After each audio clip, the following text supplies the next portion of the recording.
Сәлеметсіздер ме балалар? Сабағымыздың тақырыбы жыл мезгілдерін бейнелейміз. Сабақтың мақсаты аса күрделі әдістер мен тәсілдерді пайдалану, шығармашылық жұмысты бағалау және жақсартуға қалыптастыру.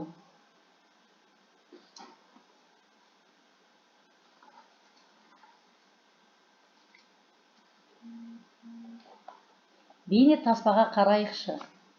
Менімен бірге көңілді оқығың келеді ме? Біз жылдың 4 мезгілін үйренеміз. Жапырақтардың түсіп жатқанына қарашы. Бұл қай жыл мезгілі? Бұл күз. Мына аққалаға қарашы, қар жауып жатыр. Бұл қай жыл мезгілі? Бұл қыс.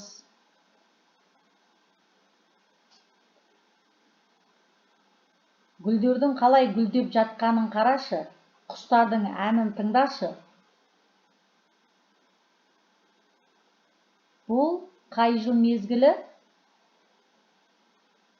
Бұл көктем.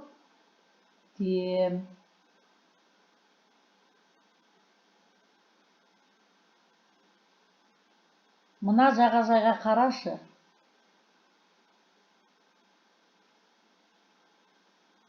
Онда өте ыстық. Бұл қай жыл мезгілі?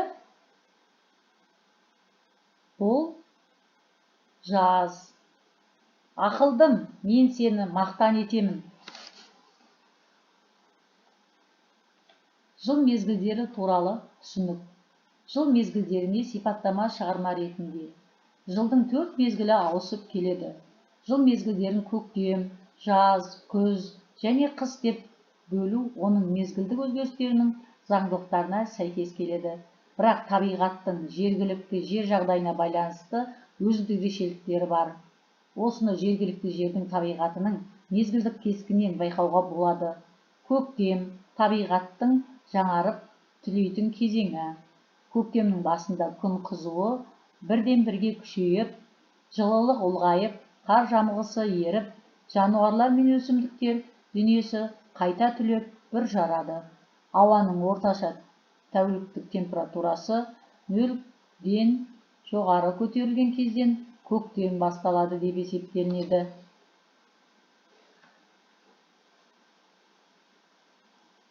Жыл мезгілдерін бейнелейміз суретінде көрсетілгендей етіп сурет дәптерді 4 бөлікке бөлеміз. Келесі салу жолына көшейік. Бейне таспаға қарайықшы. Мен сендерді көргеніме өте қуаныштымын. Мен сендермен жыл мезгілін және ерекшеліктерін қарастырып, әр жыл мезгілінің суретін саламыз. Bir жылда 4 мезгіл бар. Қыс, көктем, жаз, күз. Әр жыл мезгілінің өзгерістерін ағашқа қарап байқауға болады. Қыс мезгілін бастайық. Қыста ағаш ұйқы өзегі мен жапырағы жоқ бұтақтарды білдіреді. Жердің беті қар құрсауымен қар жауып тұрады. Көктем. Ауа температурасы көтеріледі, қар ериді, ағаштар ұйқыдан оянады, бұтақтар қанық жапырақтармен жабылады. Көктем. Бұл ең ыстық жыл. Көктем.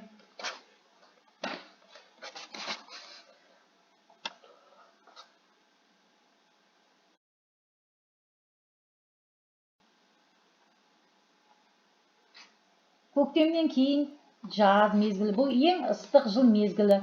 Қалың жапырақтар ағашты бұтақтары басады. Жаздан кейін күз мезгілі. Күз. Жаз бойы жинаған өнімдерін беруге дайын. Егін жинау маусымы. Ауа температурасы төмендейді. Ағаштар жапырақтары түсе бастайды. Күзде жауын жауып, күн суытады. Міне балалар, әрбір жыл мезгілінің ерекшеліктерін білдік. салдық. Енді бұны бояйықшы. Қыс түрлі түсті жыл мезгілі болмағандықтан ағаштың қоңыр түспен, қарды көк реңкпен бояймыз. Көктем реңді түстерді алып келеді. Ағаштарда жасыл жапырақтар, қар ериді, жер жасыл шөппен жабыла бастайды. Ағаштар бүр жара бастайды, аспан көгілдір түспен боялады. Жаз ең қанық түстер ашық көк аспан, ашық сары, жаз ең керемет жыл мезгілі. Күз өте көркем жыл мезгілі. Күзде жапырақтар жасыл түстері сары, ашық сары, қызғылт сары түстерге ауысады. Күзде жапырақтардың түсуі әдемі көрінеді, аспан жабық болады, қыстың келуіне дайындайды. Біз жылдың 4 мезгілінің суретін салдық. Маған қатты ұнады. Сендерге де қызықты болды деген үміттемін. Рефлексия.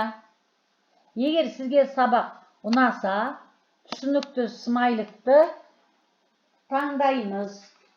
Егер сіз жартылай түсінікті болса, жартылай түсінікті смайликті таңдаймыз. Егер сіз сабақты түсінбеген болсаңыз, түсінбеген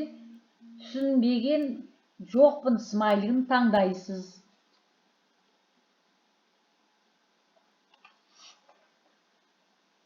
Үйде тапсырма: жыл мезгілдері туралы фотосуреттер жинау.